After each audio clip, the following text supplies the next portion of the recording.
Welcome to the TMRN Time Monk Radio Network. I'm Jules, and today is Saturday, the 6th of August 2011. Today we have Catherine Austin Fitts, former U.S. Assistant Secretary of Housing and author of the weekly Solari Report, which strives to build personal and family wealth in changing times, which we sure have at the moment. Her website is solari.com. Hello, Catherine, and welcome to the WebBot Forum Roundtable. Thank you. It's my pleasure to be here. Thank you. The WebBot Forum administrator is Fox, and today he'll be doing the recording and technical support of the show. Several members of the forum were kind enough to join us tonight. They include members Diane B., Green Meadow, Groundrod, McLaren, Plain, and Vito. For listeners, this interview will assume you have a fairly good understanding of Catherine's work, including her numerous interviews with Coast to Coast and other interviews available on YouTube. Catherine's expertise goes beyond simple economics. Again, Catherine's website is solari.com. This interview will be available on YouTube for free on the WebBot Forum channel and at the website webbotforum.com. Are you ready for the interview, Catherine? Absolutely. Fantastic. Considering the recent events with the 500-point plus drop on Thursday on the Dow and also the downgrade by S&P of the US debt from AAA to AA+, we'd like to start off with some questions in that regard. McLaren, Sure. You got a question? Yes, Catherine, in recent days, there has been a number of significant dislocations in the global markets. This ranges from the Italian debt market, broader European bonds, and the EFSF, and Germany being unable to fund the rescue of broader Southern Europe and the pan-European periphery. Additionally, as Jules had indicated, we've had the hard descent or correction in the global equity markets, and adding to that was Friday's downgrade by S&P of the U.S. bond or credit rating. What are your current impressions of the currency, debt, equity, and commodity markets? Do you have any thoughts of what may transpire over the coming month? And does this in any way adjust your thoughts on a larger crash or the slow burn? Excellent question. I see the financial system, particularly the bond and debt system, to be not a financial market, but increasingly a governance system. What you have is you have a group of, you want to call them there are many different names, but private players. I think Cliff calls them the powers that be.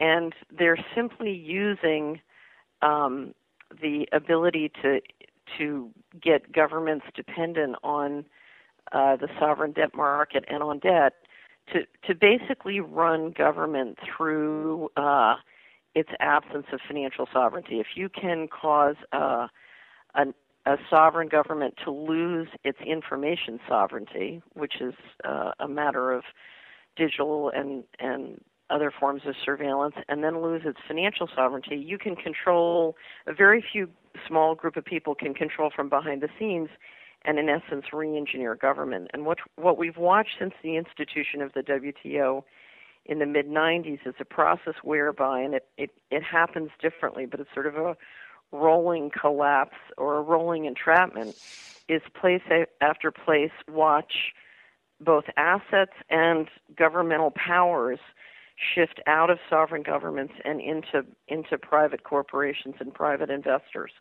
And we're simply watching, it started in the third world and second world countries, and now what we're watching is it move into Europe and into the United States. So, I call it a financial coup d'etat, but in essence what we're doing is we're re-engineering the governance and management system, if you will, on planet Earth, and it's being worked through the financial system. And in some respects, it looks like a crisis, but I don't think it really is. It's a process. It's ongoing. And of course, for those of us who are affected adversely by it, who haven't sort of seen it coming, haven't planned for it, it can be very unnerving. But my vision of it is it's much more a managed process. Now, it emerges organically, so it's managed within frames and sort of day-to-day. In the short term, things are quite organic. So to a certain extent, the powers that be are prototyping just, like some of us are. But I think what we're doing is we're going through that process, and it's defined by a couple of themes. One is the idea of assets moving out of government into private hands while liabilities are being shifted back into government. So that's sort of the, what some people call privatization. I call it privatization. That's what we're seeing, for example, in Greece. But we've seen it for decades now around the world. It's been going on for quite a while. The second thing is part of that reset occurs by a process of really entrapment and harvesting using both fiat currency and sovereign debt and debt in general. So the housing bubble was an example. But you get a country sort of dependent, over-leveraged, then you pull the rug, then you pick up assets cheap. It's what Naomi Klein calls disaster capitalism. And it's been unbelievably effective, and part of what has evolved out of that, of course, is if you're printing lots of paper, if the insiders can print lots and lots of fiat currency and lots of bonds, including fraudulent bonds sort of created covertly, they can debase the currency. And so one of the things that's happening is tremendous debasement of paper money. And so we're also going through a reset between the flood of paper that's been issued and real things. So, for example, we're seeing the prices of tangibles go up steadily, and the way that most people track that is by tracking the price of gold and silver and other precious metals. But in essence, what we've seen is more than literally since the early 2000s, over the last decade, we've seen a 400% rise in the price. Well, that's not a rise in the price of gold or silver. That's a fall in the value of fiat currency. And so we're going through this reset between financial paper and real things. And in the process of that happening, there's a third theme that I want to underscore, and that is consistently the value of financial assets for the insiders are being propped up with various forms of subsidy, and that rather than set off hyperinflation, the hyperinflation is being offset by devaluing labor. So we're literally seeing government subsidy consistently go to capital and be paid for by extracting the value from labor. And a lot of that works very invisibly and very sort of sneakily through the financial system. So I would say what we're watching is sort of an ongoing financial coup d'etat that really, in my mind, started in 1995 and is really being used to centralize governance on planet Earth. And so it's really not a financial crisis in the true sense, because we're looking at an economy that's defined not by economic optimization, as a market economy might be, but optimization for the benefit of a few players within very strict lines of what technology is permitted and what technology is not, and what the rules of the game are.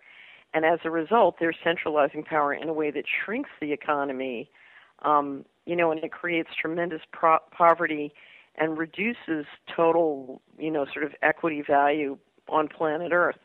But it centralizes control. And so to me, the goal is clearly not to maximize wealth. The goal is simply to concentrate power and control. Wow. So there it is, financial coup d'etat. Yeah, not exactly the most wonderful thing for the majority of the globe's populations. Thank you very much for... I just want to really say, because this is, I've spent a lifetime trying to, I'm a person, I'll just call the people centralizing power, I call him Mr. Global. And I spent a lifetime kind of watching Mr. Global operate and trying to persuade everyone else to pay attention and protect themselves. And the first step to real solutions is transparency. And so, I'm almost glad Mr. Global's coming out of the closet, because for the first time in my lifetime, I'm starting to see people realize, there really is a force that's centralizing, and it really is that adverse to, all life. And I have a pastor who used to say, if we can face it, God can fix it. But I think if we can face it, then the collective intelligence can go to work on it. Because nothing, things, certainly economically, we don't have an economic problem. If we just simply said, okay, we're going to run everything to optimize total wealth, the wealth that could be created on this planet is just mind-boggling. Mind-boggling.